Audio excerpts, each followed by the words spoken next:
আজকে শ্রীমন্ত কালীসাহেব জিকি নির্বাচনী সভায় উপস্থিত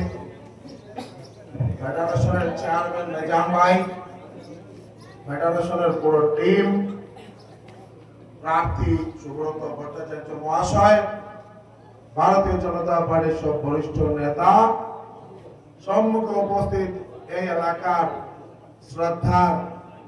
মা বোনেরা, যুবক বন্ধুরা, জ্যেষ্ঠ জন, সাংবাদিক বন্ধুরা,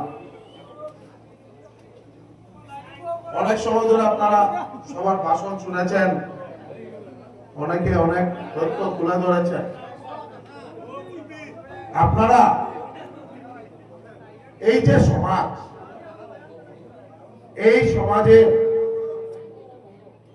চিন্তা, এই সমাজের আপলিফমেন্ট, এই সমাজকে কিভাবে এগিয়ে নেওয়া যায়, এই সমাজ থেকে কিভাবে প্রতিনিধিত্ব বের করা যায়, তার কারণে ভারতীয় জনতা পার্টি আর আমাদের মুখ্যমন্ত্রী ডক্টর হিমন্ত বিশ্ব শর্মা মহাশয় কাজ করে যাচ্ছে।